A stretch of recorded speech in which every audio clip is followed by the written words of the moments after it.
combien de personnes qui sont inscrites, etc. Et pour ça, je vais calculer ce qu'on appelle le taux de conversion. Donc, dans le taux de conversion, ici, nous avons le nombre de prospects. Ce sont les gens qui sont intéressés. Ensuite, le nombre de clients. Et le taux de conversion, comme on le calcule, c'est le nombre de clients divisé par prospects. Donc, exemple, les prospects, c'est ceux qui veulent acheter. Si tu as 100 promesses d'achat et que parmi ces 100 promesses d'achat, il y a 20 personnes qui ont acheté, ça veut dire que tu as fait un taux de conversion de 20%. Comme on calcule ça, on va faire 20 divisé par 100. Donc, nombre de clients divisé par nombre de prospects pour avoir le taux de conversion.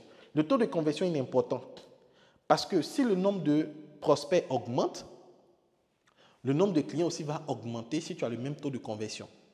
Si ton taux de conversion augmente, ça veut dire que si tu apprends les techniques de vente, les techniques de closing, tu vas passer de 100 personnes intéressées avec 20 personnes seulement qui achètent à 100 personnes intéressées à 50 personnes qui achètent. Ça veut dire que là, tu as augmenté ton taux de conversion. En pratique, donc, il faut définir un objectif de chiffre d'affaires, il faut calculer le nombre de clients que tu dois obtenir, il faut calculer le nombre de prospects à avoir, il faut calculer l'audience à cibler. Donc, étape 1, être visible et attiré. Être visible et attiré. Donc, cette image, elle parle d'elle-même. On a ici une boutique, on a un aimant, on voit les gens qui courent pour aller vers la boutique. Donc, c'est comme ça que la vente doit se faire. Ce n'est pas à toi de courir vers les gens, c'est aux gens de courir pour venir vers toi parce que tu fais une offre qui est intéressante. Et il y a ce qu'on appelle le trafic organique, il y a ce qu'on appelle le trafic payant. Donc, pour que les gens viennent dans ta boutique, tu peux soit passer par le trafic organique, tu peux soit passer par le trafic payant.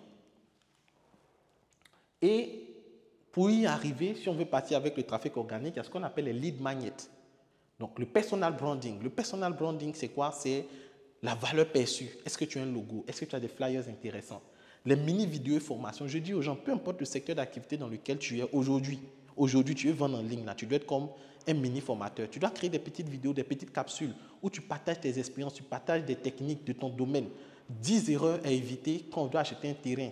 5 astuces à connaître pour connaître son type de peau, etc. Donc, peu importe le secteur dans lequel tu es, tu dois apprendre à créer des contenus pour pouvoir faire quoi? Pour pouvoir